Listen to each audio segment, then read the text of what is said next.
Give me fuel, give me fire. What a great way to start. You should see when I'm at the airport, brother, I get those second looks. It's like, then they come back. Anybody ever tell you look like James Hetfield? Well, hey, let me interrupt you real quick. Dean, we are Yeah. live, just so you know. Oh, So that was the perfect start. Um, welcome, everyone, to Tint Wisdom number 38, I believe. And today I'm joined with Dean Mitchell. Dean, thank you so much for doing this. hey, thank you for having me. Thank you for having me.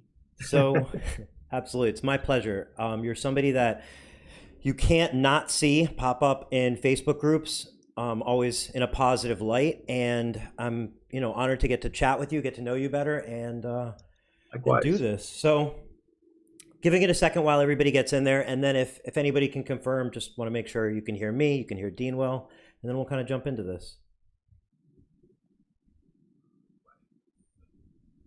Cool. So, Dean, let's get right into this. Yeah. Where did you come from? How did you get into the window film industry? Were you dropped here from another planet? How did it all begin? So basically, I started, when I finished high school, when you're 16 years old, you always wonder what you're going to do with your life, right? So I'm out of high school, go to college for a year.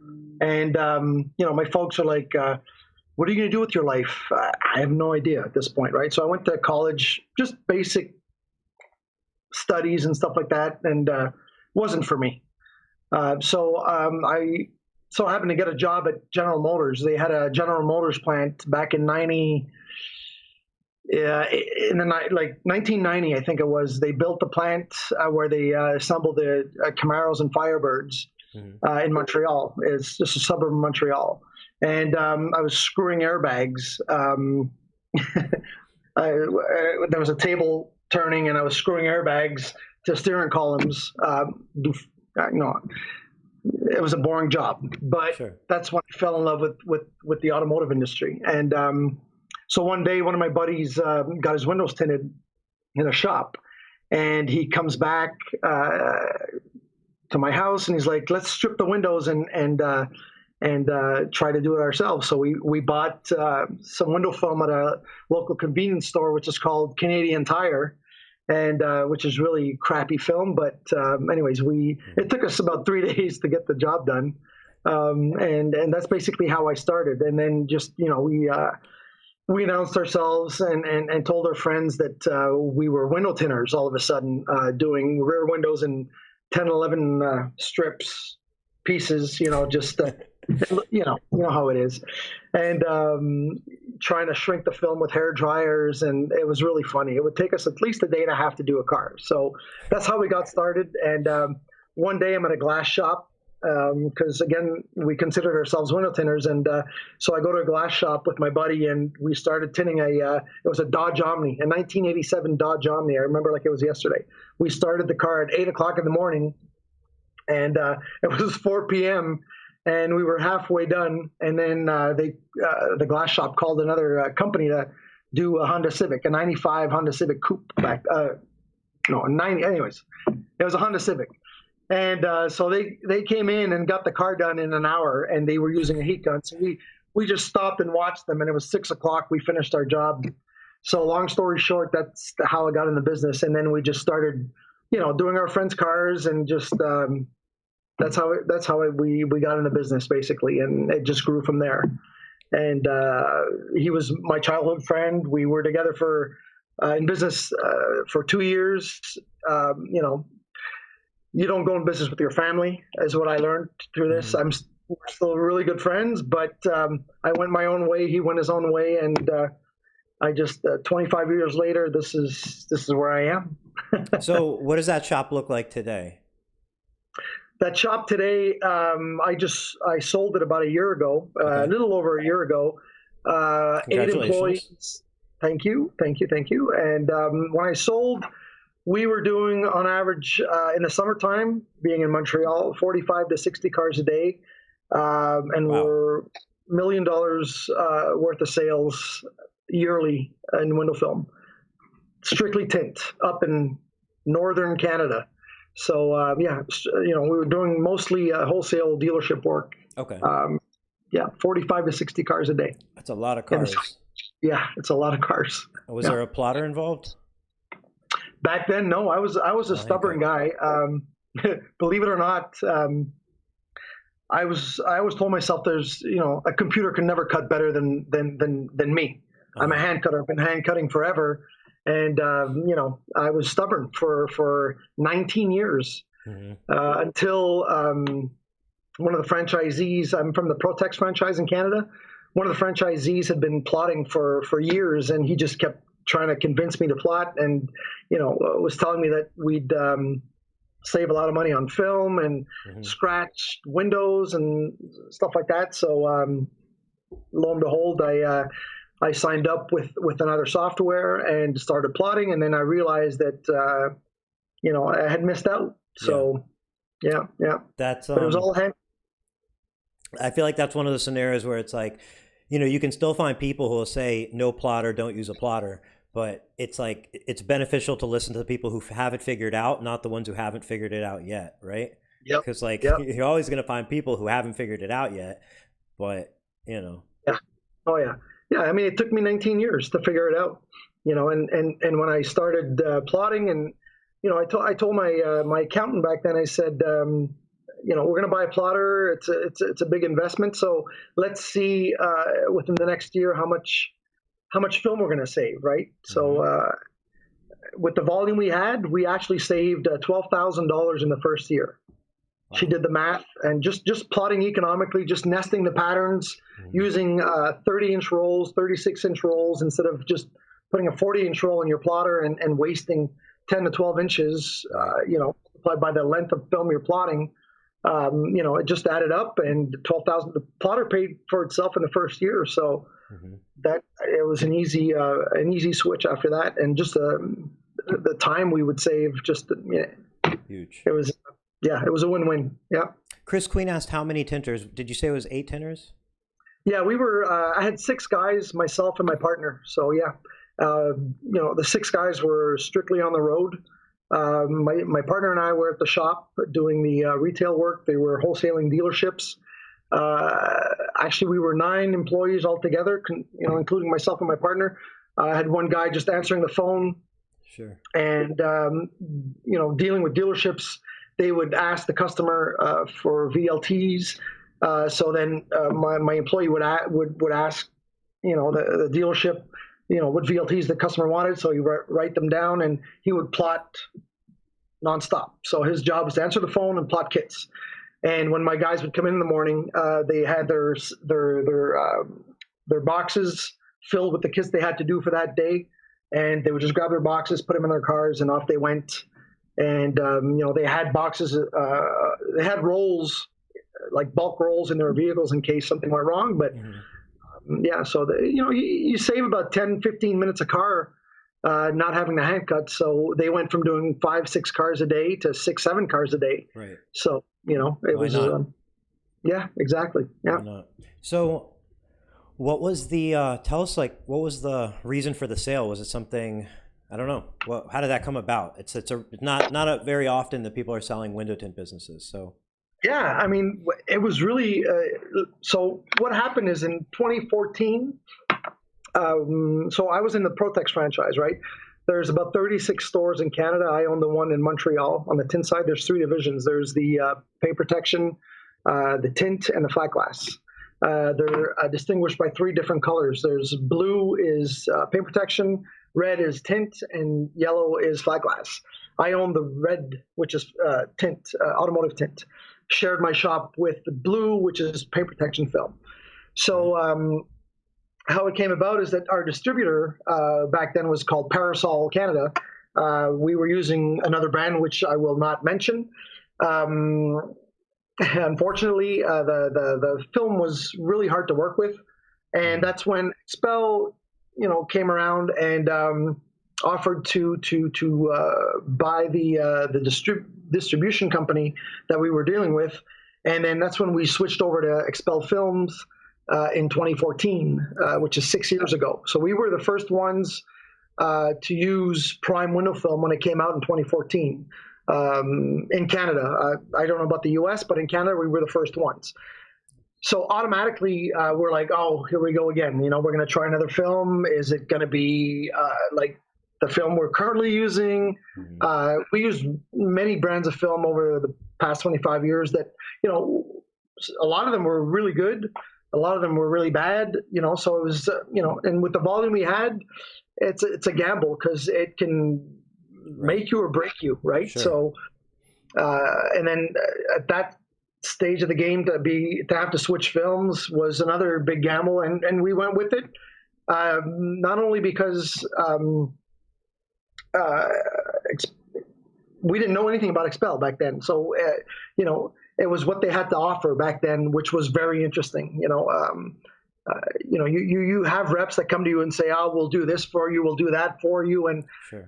what they did to us in 2014, I was able to sell my company 4 years later, and grow my numbers due to the fact that how can I say this? Sorry, my French is kicking in. Due to the fact that they were able to help me grow my business, basically, and not only that, but I fell in love with the film. I mean, just working with the film, just shrinking it is one thing. I know that people say you can't judge a film by the way it shrinks, but to me, at first, that was one of the main issues back 6 years ago. And then just a scratch coat, longevity was a guess, right? Thank God, 6 years later, we've never had an issue. So, you know, that's why I'm here today. And, you know, I love the film and the company so much that when they approached me in 2015 is when they called me, and Matt Morrow, who's the vice president of XPEL, called me and said, I would like you to start using DAP to try out the tint patterns. We were using another software back then. And I said, sure, no, I'll try it. And, you know, the patterns weren't up to my standards. So, and then he said, would you like to start designing the patterns for us? And I said, well, I don't really have time with the volume I have, blah, blah, blah. Long story short, he convinced me. I went to San Antonio, met the team, fell in love with the team. And then, you know, they trained me on the software. They trained me on how to design the patterns. And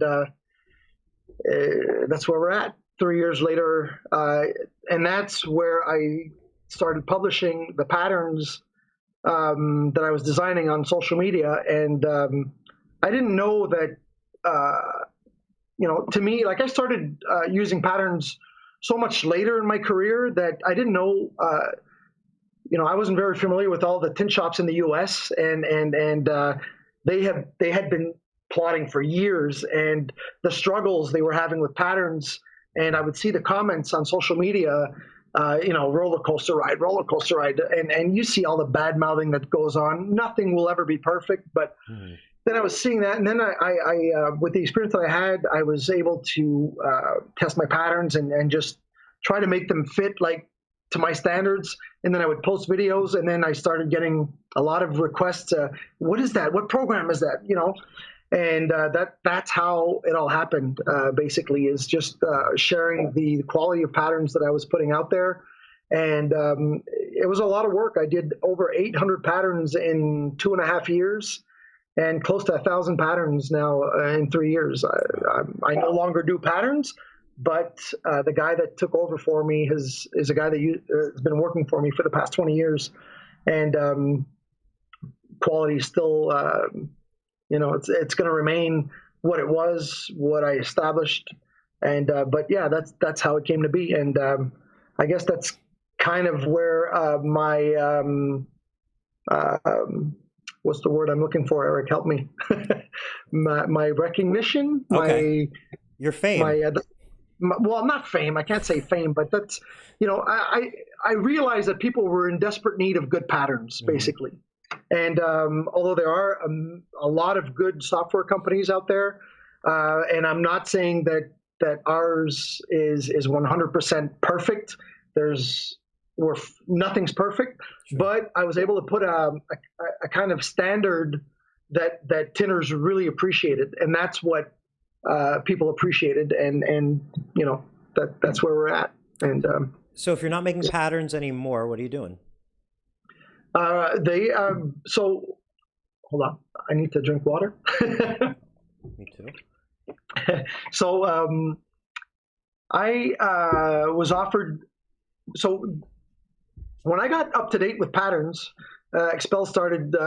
They noticed the kind of experience I had with window tint, so they started to send me to advanced train dealerships, shops, and then it went really well. So they sent me to China, they sent me to Europe. I went all over the world, advanced to advanced train tinners, and I've always been the kind of tinner that I've never been stuck in my old ways. Besides the fact that I never wanted to plot, I was always a hand cutter.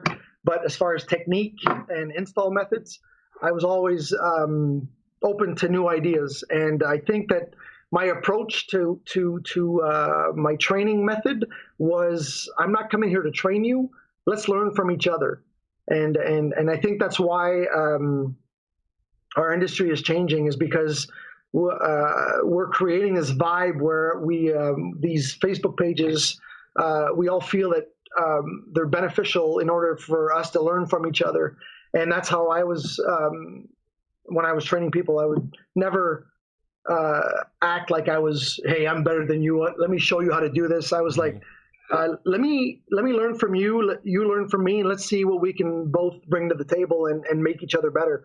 And and because of that, it went really well. And then they decided to give me the Northeast territory to be in sales. So now I'm a territory manager for New England, which I have 10 states on the Northeast. And my goal, again, is when I visit shops and when I visit the current customers that I have or future customers, is just to walk in there and to keep sharing the knowledge and my experience, how I made it to selling $1 million a year in window tint. Sorry, my French is kicking in again. What made me successful as a shop owner? If I'm able to share that along with the knowledge that I've gained over the years with my install methods, it's a win-win. So I'm able to keep training, and I get to visit shops. I get to lay some film now and then, and I just love what I do. I just love what I do. Yeah. That's awesome. You're in Pittsburgh now, yeah? Yeah, I'm in Pittsburgh. It's the Pittsburgh Auto Show. I'm in my hotel room right now. Right across the street is I forget what it's called, but where the Pittsburgh Pirates play. And the Pittsburgh Convention Center is right across. So we're there representing XPEL at the Pittsburgh Auto Show this weekend. So anybody that's watching that's in Pittsburgh, then come on down.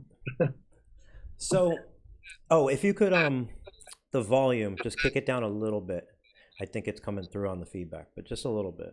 Yeah, is it better now? Yeah, I'm sure it is. So, yeah, I can't hear anything. Like, I don't hear anything. So, Chamal Jose said he'd love to get samples of XPEL and he'd love to use the software. For anybody wondering about the software, because there is a consensus, even just beyond what you're saying, of XPEL being the best patterns out there.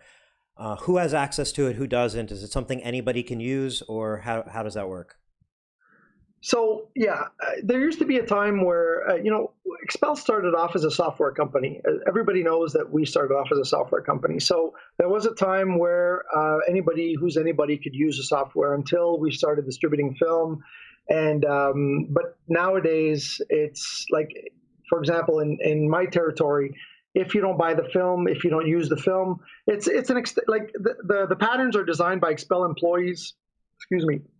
They're an extension of our products. Sure. So it's not really fair for people that don't use the film to have access to XPEL software, because it's an extension of the product, right? So yep. We just want it to be one, basically, and we're not the only ones doing it. Everybody's doing it now.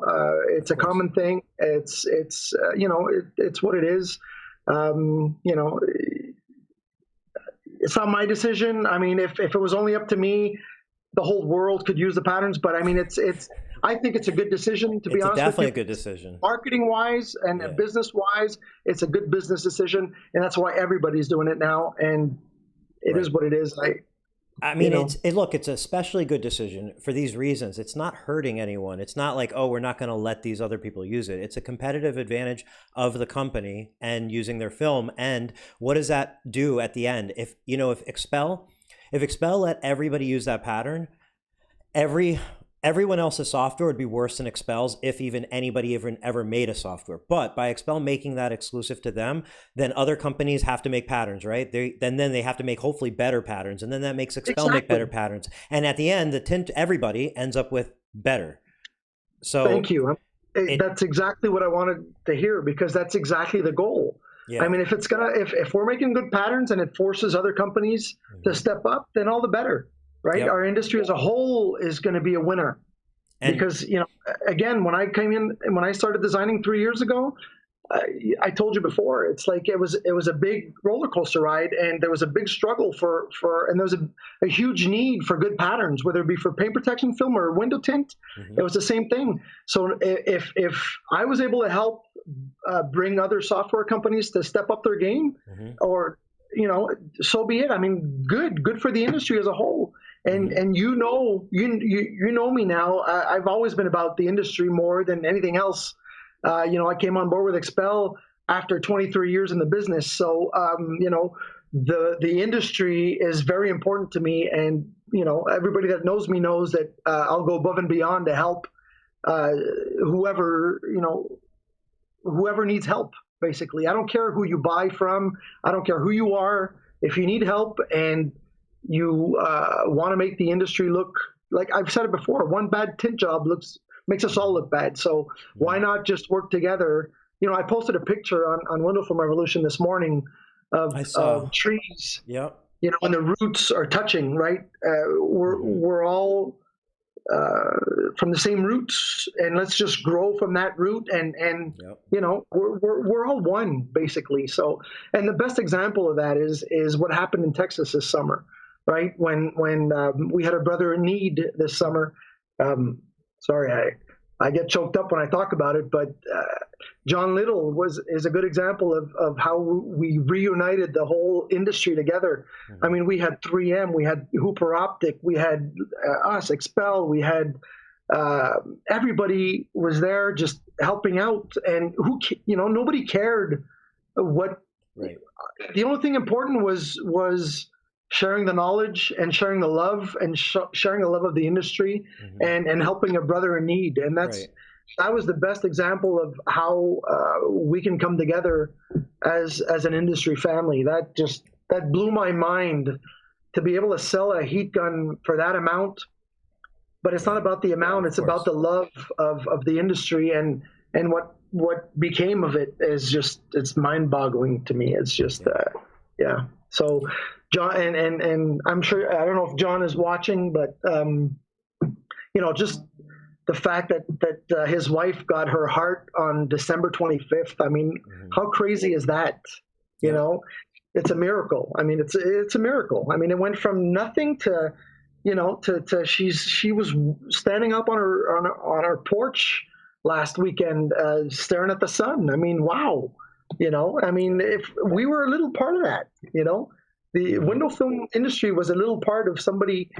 It's just, I don't know. I'm speechless. I mean, and it's like the post you made. It's just, and this whole scenario, like it's like you said, just something that we should be operating under those terms every day. There's always that grand cause. Like right now, there's still that grand cause of helping each other out, and making the best of everything we can. Definitely not like disrespecting or tearing anybody down. Like, there's just never a reason. There's always people that are going to be, there's always haters out there, and it is what it is. We're never going to change that. And these people are, you can't be mad at them. They're passionate, and that's how they demonstrate their frustration. It is what it is. But I'm all about helping, and a lot of people can confirm that I put my personal number on those posts, and call me directly, message me, just I don't care who you buy from, who you are. I just want us to look good.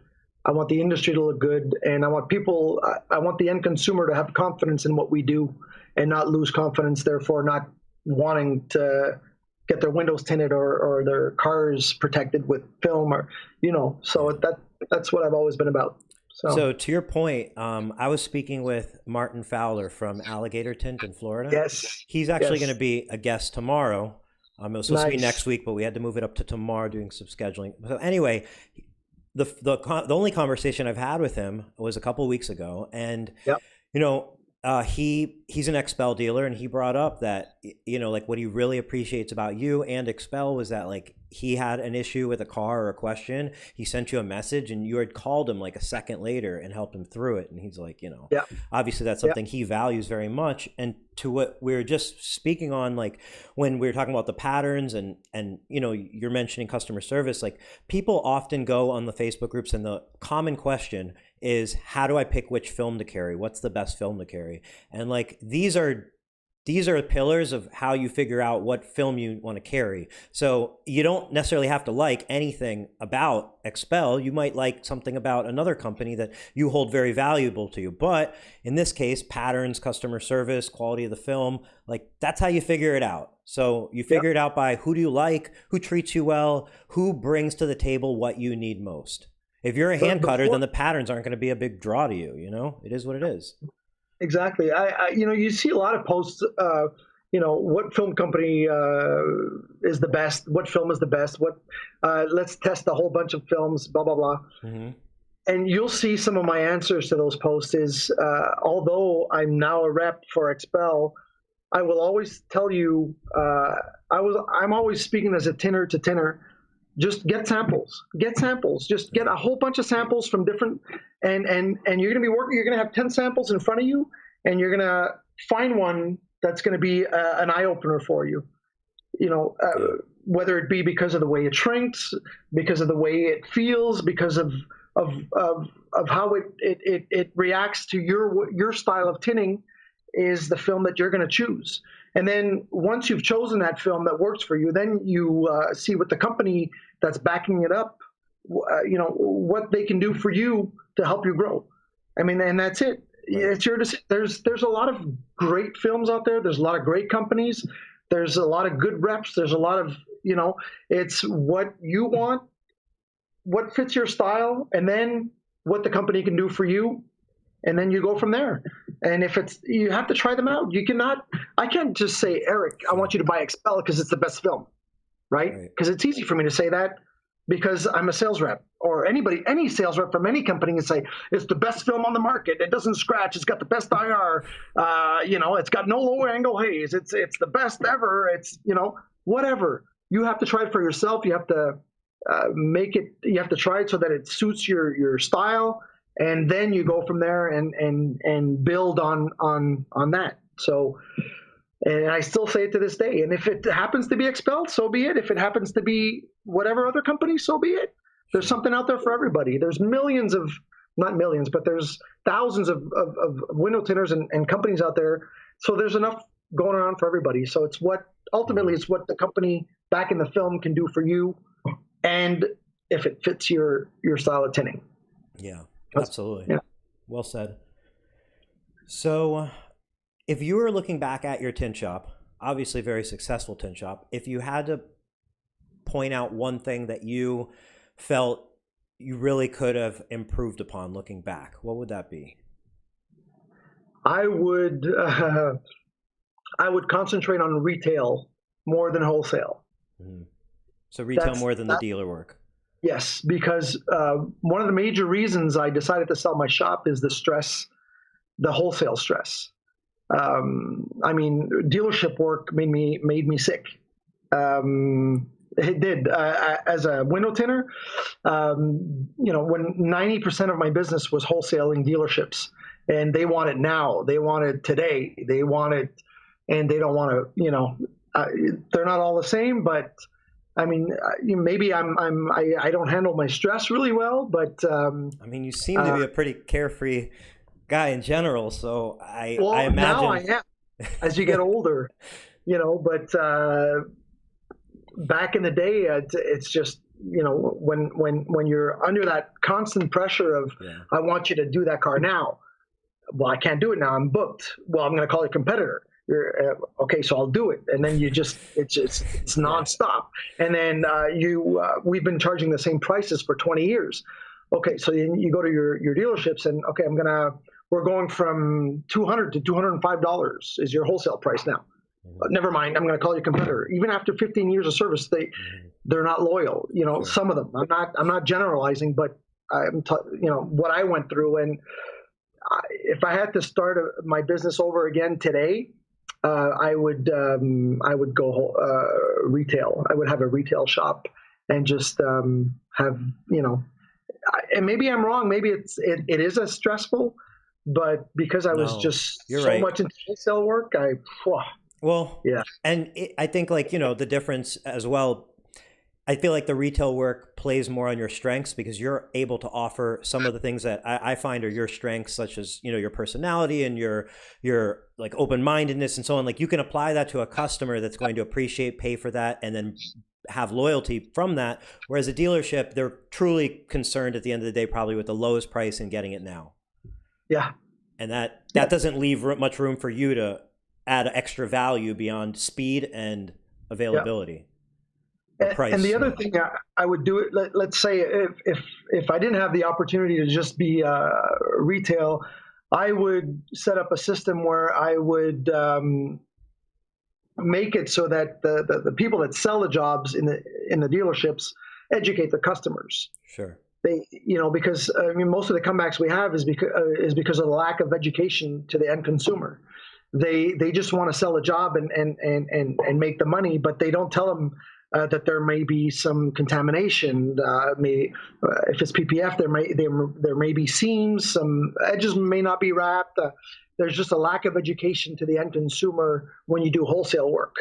Right. So I would implement some type of education system towards the end consumer, which would take away a lot of the stress that I went through over the years dealing with the end consumer, ultimately because the dealership did not educate them. Yeah. And I can't blame the dealership. That was partly our fault because we didn't know better. But if I had one piece of advice for shops that do a lot of wholesale, is tell the people that sell the jobs in dealerships, the finance department is what I was looking for. I have to think in French first, to educate the customers. Like we do our retail customers, you go above and beyond and tell them what's normal, what's not normal. Well, you have to educate the end consumer, especially in dealerships. So that's a good piece of advice and that's a really, really, really good idea because I feel like everybody's crossed that thought has gone through their mind. Should I go get dealerships or how's dealer work and so on? And really, what you just said is, not only can you educate the dealerships to eliminate kind of problems and make their sale better, but you really have the opportunity of creating a sales program for them that could lead to upselling of products and more commission opportunities for them as salespeople and as a dealer. And when you're presenting kind of an all-in-one way that a dealership and their salespeople can make more money and make their customers happier, then you're now providing value to that dealer beyond just service or speed and availability or price and availability. So if you want some dealer work, think out of the box, make some flyers. You could start at any level, but give them the tools they need.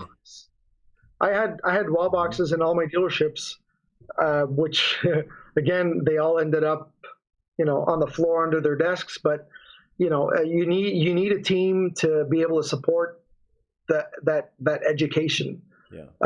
It'll make your life much easier. Yeah.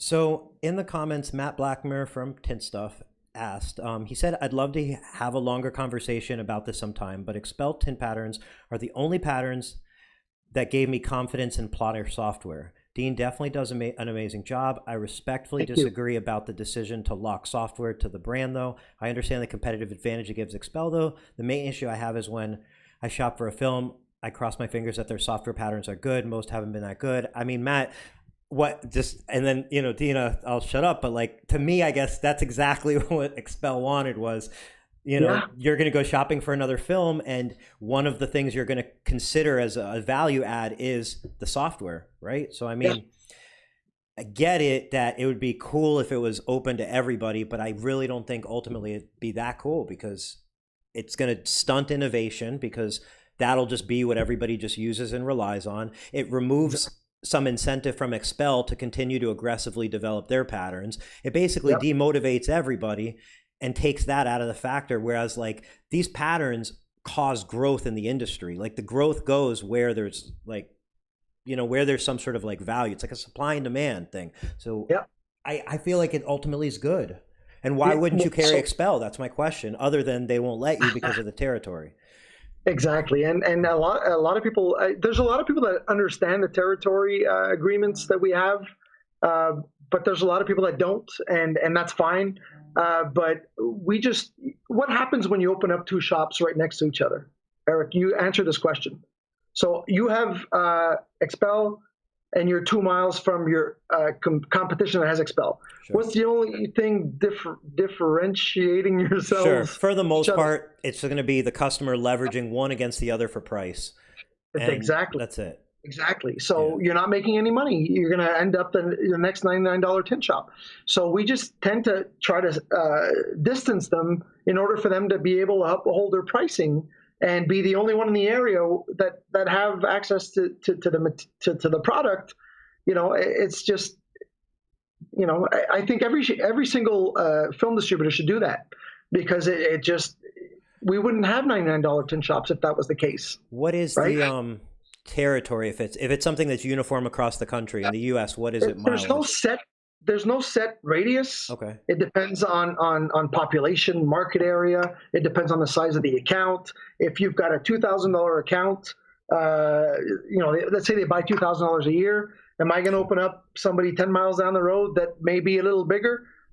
Yeah, why not? Because he's got more volume. This guy's probably not just concentrating on the products that we sell. That's why his numbers are so low. But obviously, we're going to talk to this person at 2,000 and say, is there anything you can do? Can I help you grow your numbers? Sure. And we'll go above and beyond to make sure that this guy brings his numbers up before we decide and we'll make sure he's aware that there might be somebody coming on board that's got bigger numbers. Sure. And if that's the case, and if he agrees, and if he can't do anything, and we can't do anything to make him grow his numbers, then it is what it is. But there's no set radius. It's really population, market area, size of the account.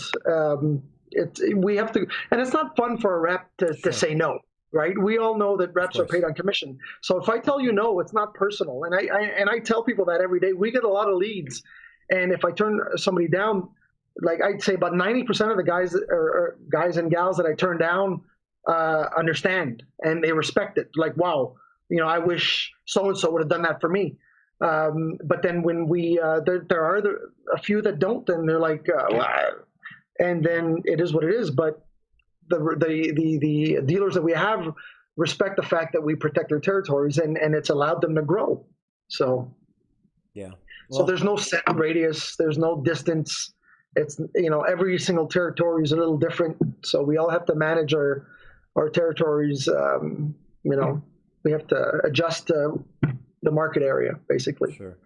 And, you know, trying to see the positive light in it, you know, if you find yourself getting turned down by a manufacturer, you know, I just saw a post yesterday or today, you know, somebody saying something along the lines of like, you know, to all these companies that turned me down, you know, you're going to see how good I am or whatnot. And it's really not about that. You have to understand, like what Dean just said. It doesn't mean that you shouldn't take that as an opportunity to work in the direction to get you the position you want. So like if you're not doing enough volume for an XPEL dealer, if maybe you know, you can win on a lot of levels. You can win on great marketing. You can win on volume. You can win on customer service. You can win on a lot of levels. So just like work towards it. Don't close that door prematurely for any reason. Because if you want to work towards it, but you know, I think that's when we turn somebody down, they stay in our system, right? So if ever there's something happens with one of our existing dealers, and they decide to go another route, or something happens where whatever, they're the next one on the list. So, you know, we'll call them up. We call them up and say, listen, are you still interested? Because, you know, something's not going right with whatever account we have. And so it's not like they go away forever. They're always there in our system. So, we keep a constant flow of leads that we get, and we want as many people to have the product as we can, but we need to limit it, obviously, because we don't want people to devalue any product, for that matter, whether it be whatever brand. It's just not good for the business, and that's why we're not able to raise our prices, is because people are competing with the same materials. Right. So it's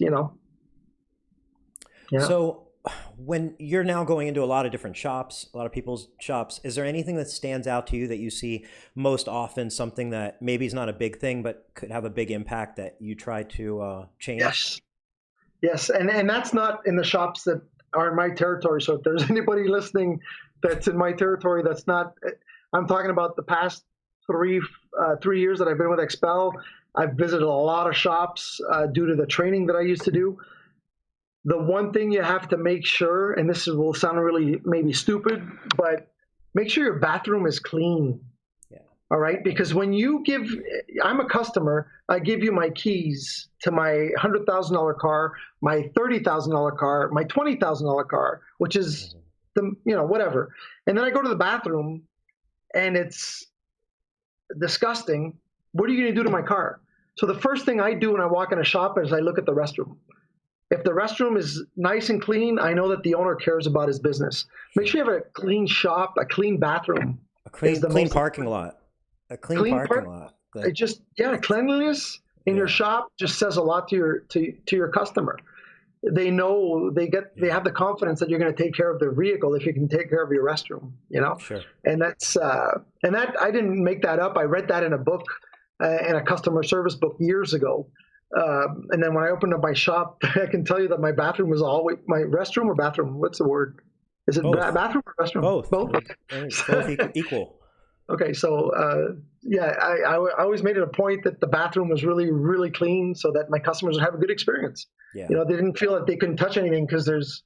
Yeah. So what's my car going to look like if So cleanliness in a shop is very, very important. Yeah, I mean, even in I totally agree about the bathroom, because that's disgusting and sets a tone, and like you said, they're going in your car after, so that's gross. But beyond that, how many times I see shops where if you just spray the walls white, it's gonna look so good. Just spray them white. They got dirty. It's okay. Just spray them one color, but just do it. It doesn't matter if there's studs on the wall, but it creates an opportunity for you to be able to take pictures and post them online that you can be proud of, because in pictures, just any flat color looks good, as opposed to when it's a mess, So it just it helps you when the customer comes in, then it helps you market, that helps you get more customers in. It starts getting the ball rolling. When XPEL comes in to check out your shop, they're impressed. You become an XPEL dealer. It just has this self-fulfilling prophecy when things are kept clean and nice. It really does. Yeah, and I mean, when we send customers, I mean, we do a lot of, we do good marketing at XPEL, and ultimately we create a lot of traffic for our dealers, and it's fun for us to be able to make it to these shops as a rep and give advice to shop owners, because ultimately when we go there, they ask us for advice, and I tell them, I mean, as a shop owner, not many reps are, I mean, we're lucky at XPEL, we have a lot of reps that have shop experience, that own shops. Not all of them, but it's fun to be able to share that knowledge. The fact that we've owned shop, we're able to let them know that it's important to have a clean shop, and So when we send customers there, I'm able to tell my shop, my dealers now, do this, do that. When the customer comes in, he'll be very confident. Word of mouth is very important. So, and then they're going to share it. You're going to get Google reviews on the cleanliness, on the quality of your service, and ultimately, that's just word of mouth again is just going to create that traffic. And you have to be very, very professional. I mean, that's how it is today with social media. And you have, as a business owner, you have to litter social media with all the good stuff you do. Don't only. I have a lot of shops that all they do is publish or make posts of the high-end models that they do. Just post a Honda Civic, post a 1992 Toyota Corolla with brand new window tint on it. I mean, don't limit yourself to the high end models. It's not going to attract more people. It's just going to scare away the people that have low end models. Sure. So if you want to bring them in, just everything you do, just litter social media, and it's going to create that traffic. Yeah. That's what I did at my shop. And they're not coming in the shop thinking that they're going to be treated differently because they have a $3,000 car, or that the prices are just super high. We treat them the same. Right. We treat them the same. We educate them the same, and we tint their windows the same, or install PPF the same way we would a $100,000 car. And we publicize that on social media just to show them that it's as important to us as whatever car we get. So and oftentimes a person who just purchased a brand new like Toyota Camry is more proud and more wanting to protect their vehicle than somebody who bought an S-Class and they traded it in after 2 years and they could give any F's about it. So like it's usually, and you're right. Yeah. I used to pump gas when I was in school, right? And I would see a Mercedes or a high-end model come in. I'd pump the gas. I would get 0 tip. I'd get a torn down Honda Civic with rust all over it. I'd get $2 to $3 a tip. Yeah. So they appreciate a little more. I'm not generalizing again, but most of the time the people that have, it's a bigger investment for them. Mm-hmm. So they tend to appreciate the good work. And so, yeah, I mean, there is such thing as a cheap Ferrari owner, and then there's like, that's a real thing. So, yeah. And then you might even start dealing with people who think that they're doing you a favor by bringing their high-end car to your shop, and it should be even cheaper than it should be. So like, you never know don't wish for like the grass isn't always greener. Like don't just wish for what you don't have because you might not want it, Exactly. Chamal had a question. He asked, how far down do the window tint patterns go? There's no limit. I mean, there's, when I was designing and the new designer, so they're going around whatever they can get their hands on is what they're gonna design, is what they're gonna fix. So there's no limits as to how far back we'll go. I think he meant down. I guessed he meant down the window, like below the seal. Oh, I don't know. Okay. It's just the way I interpret it. Because I've been asked that question before. I mean, are you gonna, if you see a '67 Camaro, are you going to design it? Yeah, I'm going to design it. If I have it in front of me, I have access to it, I'm going to design it. How far down I'll go? So we have 3. So we either have 2 or 3 different lengths. We have short, standard, long. When you don't see a shortcut sorry, I'm digesting my dinner at the same time. Sorry. When you don't see a shortcut, it's because the inner and outer gasket are at the same height. So there's no use for a shortcut because you're going to see the edge of the film on the outside. So the inner gasket has to be lower in order for there to be a shortcut. So the standard cut is about a 1/4 inch. It tucks about a 1/4 inch below the inner gasket, and the long cut is 3/8 longer than the standard. So that's it. Okay. And the shortcut just sits right above the top of the inner gasket.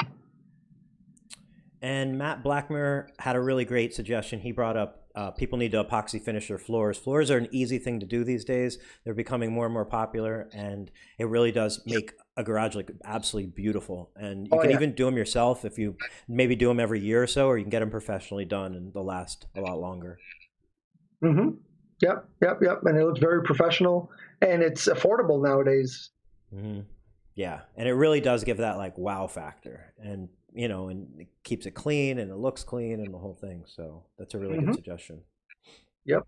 So, is there anything we missed out on today that you wanted to get out there? Or Listen, I'm always out there. I want people to know that they can reach out to me anytime. I'm busy, but a lot of people that are probably listening tonight know that they can reach out to me on Messenger. They have my personal phone number.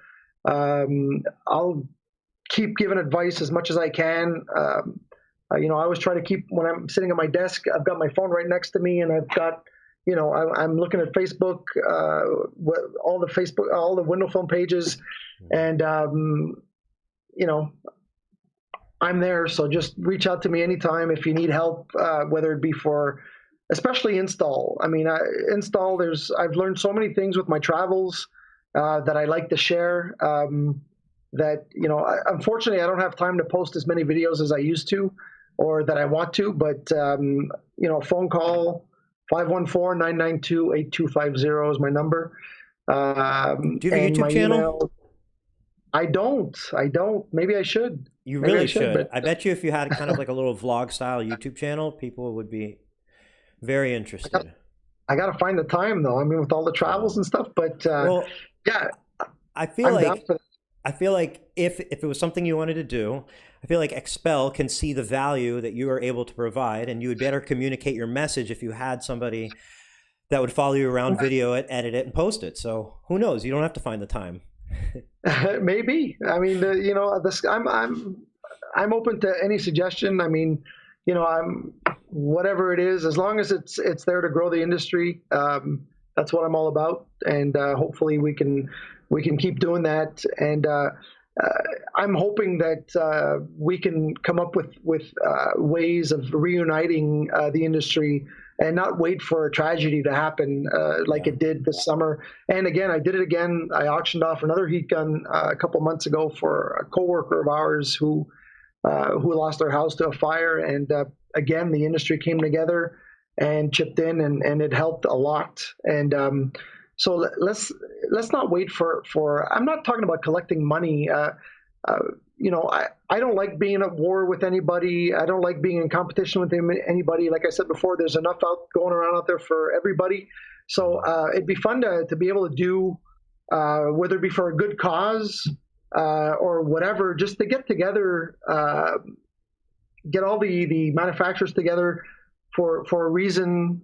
Name it. We need ideas to make it happen. Let's not wait on a tragedy to do something like that, because it was so beautiful. I mean, you can ask anybody who was there from every company that was there. It was just everybody's looking at each other like we're brothers and sisters, and we have to make it happen more often. And it's just sad that it doesn't. And so hopefully that's my goal for the future. Yeah, just to be able to reunite the industry as more than it's being reunited now. So That's a perfect goal. I mean, I sincerely love that goal. So you can count me in to support in every way possible, because that's like seriously thank you. what it's about. Everybody should be helping everybody through this and enjoying and working together, because the other way is definitely sucks compared to that. Yeah. You know what I mean? Then those are the options, I feel like. Yeah. Jumping back a little bit to Jamal's question, you were 100% right. He meant years on vehicles. Yeah. So Yeah. he did ask a follow-up question, like 1969 Fords. What about commercial trucks? Do you guys have patterns for commercial trucks? Yeah, we do. We have Kenworth, we have Volvo, we have Kenworth, Volvo, Mack trucks. You just have to go in the you can select commercial vehicles in DAP. You can select commercial vehicles. Yeah, but and it's an ongoing process. There's we've got. I was alone designing for 3 years. Now we've currently have 1.5 designers in North America. North Mexico's part of that, so almost three designers now. So yeah, it's an ongoing process. The database is growing as we speak, and yeah, I still have access to the software. I'm still editing patterns when I have time. I still get requests, especially for eyebrows. I know a lot of people want different sizes and stuff. It's not something that, and there's, you can have a windshield that's got you have a model that's got 5 different windshields due to the sensors. So, again, it's an ongoing, we just need that feedback in order to make it happen. And, I relay that information over to the design team, and they have a list and they get it done. It's a long process, but it'll end up being in the software. Lawrence Williams asked, can I send you a pattern if you don't have it? Nope. Okay, fair enough. And that's probably to keep quality consistent, I guess. Because we have to have the car with us when we design. I can't get into details on how we design, but we do not pay tinners to send us their liners. We have to have the vehicle in front of us, but otherwise it's not going in the software. When a pattern is designed and it's been published in the software, it's been tested. by the designer who designed it. So we do not accept any. We have to have the car, and that's why the patterns are what they are. That makes sense, just for consistency reasons. Mm-hmm. Because at the end of the day, like, it, stuff starts sneaking in there, and that changes the whole ball game. So Yep. Cool. Well, I guess we could wrap this up. Thank you so much for doing this, Dean. It was more than a pleasure chatting with you. Likewise, and just keep doing what you're doing. It's very informative, and you're getting a lot of great people on there with a lot of good information. And it's again, I'm all about growing the industry, and you're doing a good job. So I appreciate you. Cool. I appreciate you saying that. And tomorrow we'll be back with Martin Fowler from Alligator Tint out of Florida. He's an XPEL dealer. And yeah, he's found so much success in such a short amount of time.